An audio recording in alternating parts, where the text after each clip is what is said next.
Hey everybody, and welcome to another video. In today's video, we're going to be talking about all of the items that I have found to be extremely useful the past 3 years as I have tried to juggle homesteading, working full-time as a nurse, and raising my now toddler.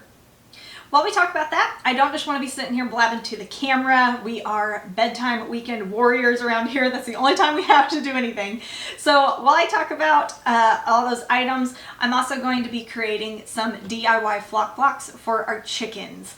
There's tons of recipes online on how to do these. I couldn't find any that perfectly matched the ingredients that I want to use up today, especially the whole forage oats that I picked up on clearance at Tractor Supply today. Deer season is ending, so they're getting rid of all of their deer hunting stuff, so I got a great deal on those today. So I definitely want to use those up. It's wintertime here in Indiana. I love using flock blocks. It gives our chickens something to do when there is snow on the ground and they can't scratch around like they're used to. But they get pricey, especially when you have close to 100 chickens like I do. So we're going to try to DIY it and see how that goes. But we're kind of winging it with this recipe. So I will post here what the final recipe is that I find works best for what I have on hand. First thing on my list that I use pretty much daily is a extra long range baby monitor. So these, I didn't even know these existed until it was gifted to us. But it has like a range of like 1,000 feet, which covers most of our property. If I'm in our northernmost pasture, it does cut off at that point. So it doesn't cover it completely, but it definitely extends out to where I can do outside chores while my son is inside napping, which is a huge help. Because like I said, we're nap time warriors around here. Sometimes you just can't carry a baby 24/7. Some activities are just too dangerous. So having a baby monitor that'll reach while we're clear outside, out in the horse pasture, wherever, has been extremely helpful. Also guys, down in the description box, I'm going to be including links to all the products that I talk about in this video. The next thing is the rewards at Tractor Supply. If you have a Tractor Supply nearby and you shop at them and any amount, it's definitely worth the time to sign up for their rewards and to get their app. We do not use Tractor Supply as our main supplier of feed. In our area, Rural King is way cheaper, and I prefer the quality of chicken feed that I get from a local farm store better than what I can get at Tractor Supply. It's also a better price. So we really don't use Tractor Supply a whole lot. We grab stuff here and there. I go clearance shopping there a lot. But somehow we spend enough there every year that we are pretty consistently on the higher tiers of their rewards members. I don't really know how it works, but somehow we're towards the top because we spend enough money there apparently. But what they do is they will give you rewards quarterly, and one of those rewards is a free trailer rental, which is nice. We've never used that, but it's a nice option to have. But one of the other rewards that we get quarterly is a free same-day delivery, and that is so nice to save for those days where you're sick, your spouse is sick, the babies are sick, and you're about to run out of chicken feed. Like that always happens, it seems like, at the same time. So I like to save those for situations like that because it's totally free, and it's used by a service that's called Roadie. I guess it's kind of like a DoorDash situation where somebody goes and picks it up and delivers it for you, but I don't know how it works, but it's free and it's super nice for situations like that. It has definitely saved me before when we are short on supplies and we can't leave the house. And I should have mentioned before, guys, but this video is not sponsored in any way, shape, or form. I pay for all of this stuff myself, and it is my honest opinion. Nobody's paying me to say any of these things. And next thing on my list is a planner, but it's not just any planner. It is specifically the Prairie Homestead planner by Jill Winger. I've been buying this planner for the past 3 years and I absolutely love it. Some really cool aspects of it is it lets you break down all of your projects for the month and for the day. And it also has a spot for you to meal plan. So it's great for parents, great for homesteaders, and it also has a lot of really useful information. Like today I was looking at the sourdough starter guide on there. My sourdough starter, I'm getting into it for the very first time. I feel like I have a new baby or a new pet or something. But that's my sourdough starter back there, and I am following her guideline on how to get that going. It's on day 3, so I don't know how it's going yet, but the guide is really, really useful. So it just has all kinds of really useful stuff like that that is specifically helpful for homesteaders that I feel like you'd have to be a homesteader to understand and to have thought of putting that into a planner. So she did a great job of creating that. Highly recommend it. It is currently December 2023, and I do believe she still is selling them currently. So I'll try to include the link where you can buy those.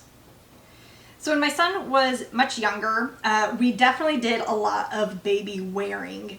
And the wrap that I chose, it was just a plain one from Walmart. It wasn't anything special, but it worked totally fine. It was the kind of adjustable ones where they start out facing you, and then as they get bigger, they face out. I'll link the one that I used down below, but there's tons of different types of baby wraps. That was the only one that I have any experience using.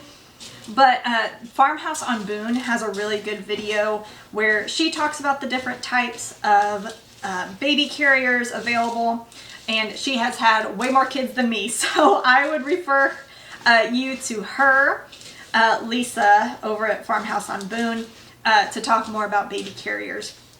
But sometimes there are just projects on the homestead that it's just not safe to baby wear with. Like we have horses. It would not be safe to be wearing a baby while we're messing with the horses. So it's also nice to have a place where you can put the baby down safely. And so for that, I recommend a pack and play that is covered. And this one in particular, I can't remember the brand, but I'll show you a picture of it here. It is nice because it is not only screened, like it protects from the sun, but it also has mesh, so it keeps the bugs out. So it doesn't matter whether you're working in the middle of the day where the sun's beating down on you and you don't want baby to get sunburned or have the sun in their eyes, or if you're working out in the garden in the evening and you don't want them to get eaten up by mosquitoes, this particular pack and play was really, really helpful.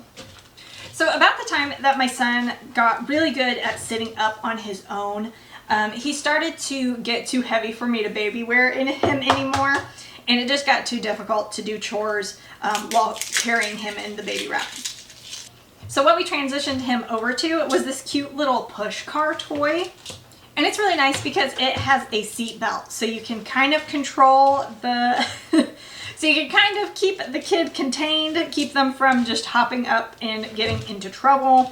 But it also has a little steering wheel with a little horn on it, so they think it's a lot of fun to ride in it too.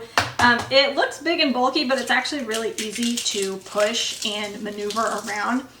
And so the method that I would do to feed is I would have a bucket in one hand and I would push the push cart in the other. And it worked just fine.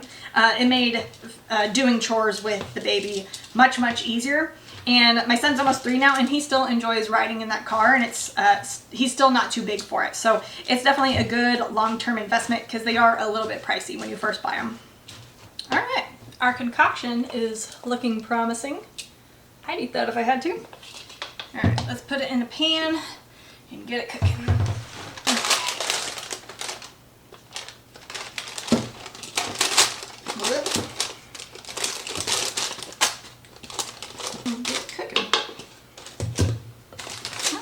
This is like probably an 8x8 pan, and it's maybe 3 inches thick, so we'll try that. All right, let's put it in the oven. All right, we're gonna keep on making more flock blocks, guys, because I got a whole lot of chickens that are gonna appreciate these, so we're gonna keep on trucking. Next thing on my list, though, is kind of a step up from the push car. And we started this when my son was about 2. So when he was walking good, when he had pretty good balance, and he was showing interest in riding a bike. And that was a Strider bike. Now, I did not know that these existed. The only reason we have one is because it was actually gifted to us. But yeah, I don't think Strider bikes existed in the 90s when I was growing up. But I'm so glad that it was given to us, though, because our son just took to it so quickly, and he just absolutely loves it, and he just zips around on that thing. I guess the intention of it is to help kids develop their balance and their confidence on a bike without relying on training wheels. So it's kind of like lower to the ground. There aren't pedals. They just kind of scoot their legs along, and they can like glide and lift their legs. I don't know how it works, guys. I just know my son absolutely loves it, and he zooms around on it, which is really nice because, trying to have a 2-year-old follow you and keep up with you while you're just trying to get your daily chores done as quickly as possible, that can be kind of a challenge. So to have him on the Strider bike, he's really able to keep up with me, which is great, and he loves to ride it. So, it's not such a hassle getting him to go outside and get chores done. He actually really enjoys it. So highly recommend Strider bikes. The next thing on my list, we actually have 2 of, and honestly, I wish we had 3 or 4. I use these every single day, and it is a metal wagon. This is kind of one of those things where you don't realize you need it until you have one, and then you're like, how did I ever live without these? Because we're just constantly using it. I found mine on clearance, fortunately. I was able to find mine at Walmart at the end of summer. They're pricey. They're normally like $100-something, but on clearance I was able to find it for $40, which is a great price. Unfortunately, they only had one. I would have bought more if I could at that price because that was awesome. But yeah, they're even at $100 though. Honestly, guys, they are so useful. It would be worth it. We use ours right now. I'm using one to feed. Since it's wintertime, we have to carry a lot more water than normal. And my other one is currently holding all of our pumpkins and gourds that we harvested this fall. Because we feed those to our chickens over the winter time. So yeah, all in all, there's just a million uses for them, and kids really like to ride in them while you're doing stuff too. So it's just super helpful because sometimes you got too much stuff and not enough hands. Yeah, I'm gonna pop that one in too, see how that one does. And the last thing on my list is probably the least practical out of everything and the most expensive, but is honestly probably the most important thing that I used pretty much daily. And that is having a chain link fence around my garden. Our property is very dangerous. Pretty much whatever you can think of that would be a danger to a small child, we have. Livestock, heavy machinery, pond, pool, dogs, like you name it. It's a very dangerous place. So to be able to lock the gate of my garden whenever I need to go out there and do work and, focus on a task or harvest or weed, whatever I need to do, to be able to lock up the gate and be able to focus on the task at hand and not constantly worrying about what my son is getting into, him darting off, getting into trouble, that is worth 10 times whatever it would have costed for us to have put that fence in. So if you are thinking about having kids, maybe that's on the horizon, and gardening is really important to you, I would definitely recommend you go ahead and invest in the fence now.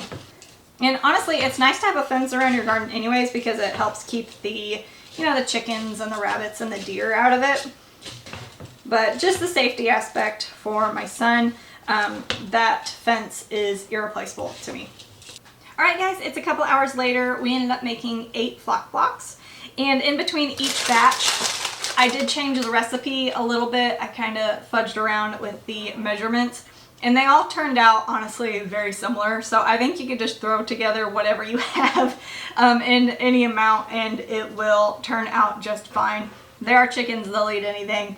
The only thing I did note was I had one batch where there wasn't enough wet ingredients compared to the scratch grain and the oats. So it just came out really crumbly just because there wasn't enough of the liquid to hold it all together after it cooled. So just make sure you have enough wet ingredients and I think it'll turn out just fine. Another thing, it works better if you spread it out pretty thin if you want a harder flock block, especially if you want one like this where you can hang it up so they can peck at it in the coop. But yeah, if it comes out and it stays squishy after it cools, just pop it back in the oven for another 10 to 20 minutes and they mostly all hardened up just fine. So yeah, this is a fun little project. It's currently 10 p.m. So the chickens are asleep. We're not going to feed them to them now, but let's fast forward to the morning and we'll see what the chickens think. All right, the rain finally stopped long enough for us to try. Let's see what they think.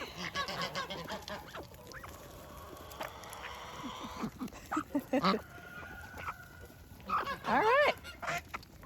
I think they are fans. Here come the geese, boys.